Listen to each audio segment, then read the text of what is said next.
What's up everyone, Mitchell Saltzman here, and over the course of reviewing Wuchang, capturing footage for the review, and also simply working on my second playthrough for fun, I've put in about 65 hours worth into the game. And with that experience, I feel like I've got a pretty good grasp on the various weapons that you can wield. So to help you make that all-important decision of which weapon class you should choose, let's go over the strengths and weaknesses of each one.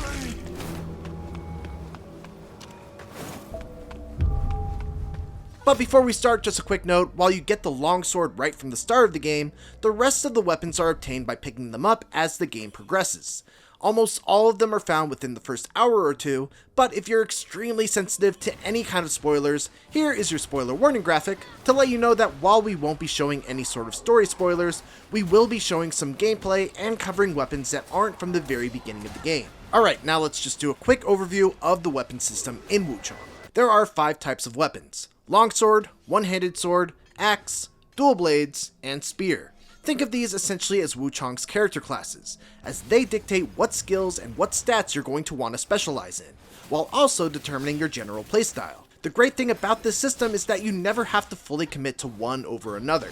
If you want to switch to a different weapon, simply go to a shrine, reset your skill points, and invest them into the branch of the skill grid, you can call it the impetus repository if you really want to, tied to the weapon that you want to use. With that out of the way, let's start with the Longsword. The Longsword is the starting and most balanced of all the weapons in Wuchang, featuring a very straightforward 5-hit light attack combo, decent speed, good damage, and skills that provide offensive and defensive effects in equal measure.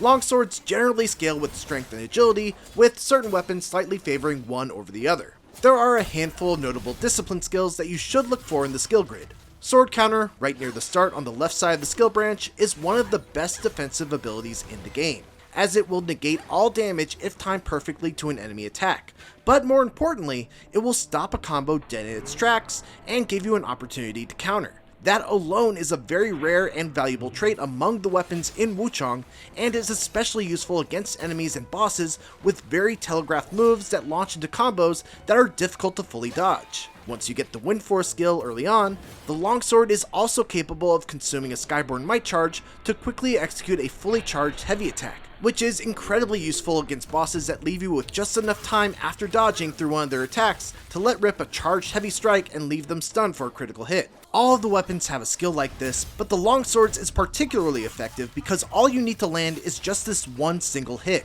while most of the others lock you into a lengthy multi-hitting heavy attack combo. Also be aware that the far left end of the skill tree has a whole bunch of feathering stat upgrades, so if you want to use a Longsword and be a bit more of a hybrid spellcaster, that option is available to you as well. Overall, the Longsword is a great go-to weapon that is good in just about every situation this game will throw at you, and was my personal weapon of choice for most of the game. The one-handed sword can basically be thought of as the magic wand or staff of this game. If you want to focus mostly on magic, this is the weapon you're going to want to have in your hand. Make sure that you're paying attention to what each individual weapon scales with, because you're going to want to make sure that you're building your stats to match the weapon. For example, Dark Frost Edge actually scales with agility, while Astral Blade scales heavily with magic, and Plumed Grace instead favors feathering. To emphasize, the one-handed sword is not the weapon for you if you want to get up close and trade blows with enemies with its regular strikes. Its light attack combo is very fancy and pretty to look at, but it also locks you into long multi-hitting animations that you cannot cancel out of. Meanwhile, its heavy attack is also super committal and doesn't stun enemies from behind in just one hit, limiting its usefulness. That said, there are some super useful spells and skills, and using the one-handed sword will only power them up.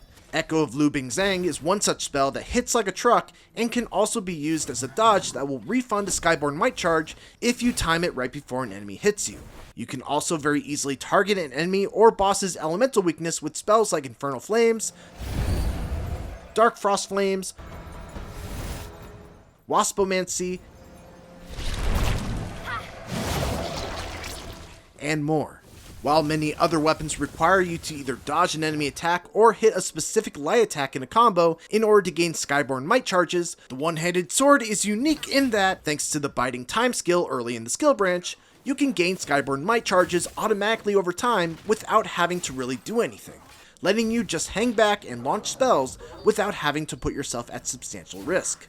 It's also worth noting that the evasive maneuver skill on the first one-handed sword you get, Dark Frost Edge, is actually super strong. For the cost of one Skyborn Might charge, you get a buff that essentially lets you auto-dodge any attack for the next few seconds. The one-handed sword is a very strong and effective weapon, especially against bosses with elemental weaknesses, but you must approach combat very differently than with any other weapon in Wuchang.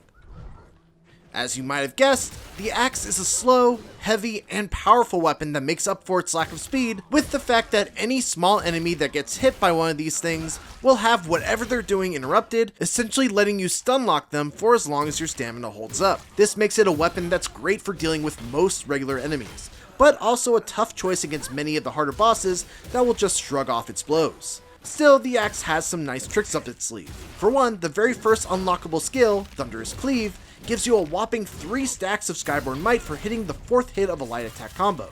This pairs super nicely with the Earth Shatter Discipline that's unlocked on the left side of the skill branch, which can do massive AoE damage and grants you resilience, so you become harder to interrupt during your attacks for the traditionally expensive cost of 3 charges of Skyborn Might. You should also note the Vermilion War Club, which is a free item that you can pick up from your stash near the beginning of the game, even if you just got the standard edition.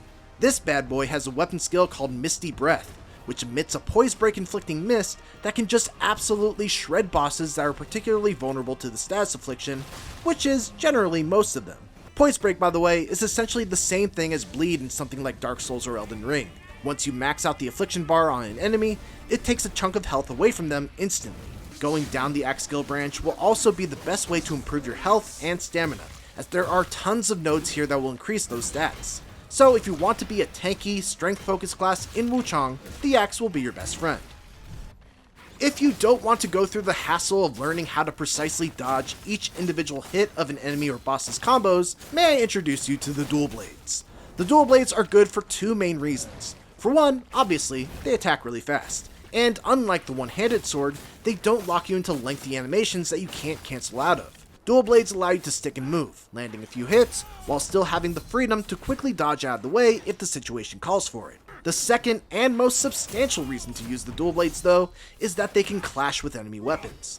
The second skill on the skill branch, Feather Chaser, makes it so that the Dual Blades can clash weapons with an enemy, deflecting most of the incoming damage and also gaining a Skyborn Might charge in the process. You'll also want to make sure to grab the Wavebreaker skill on the right side of the skill branch, so that if you go up against a boss or enemy that launches into lengthy combos, you can just plow right through them with your own heavy attack combo, and just tank their whole flurry, coming out of it dealing a bunch of damage to them, mitigating the damage to yourself, while also powering yourself up with Skyborn Might charges. Once you have those Skyborn Might charges banked up, you can spend them on skills like Blade Master to give yourself a substantial attack speed buff for a limited time, on top of also gaining health with every clash. Or skills like Whirling Flurry or Blade Dance, which can also gain clash and attack even faster than a heavy attack combo.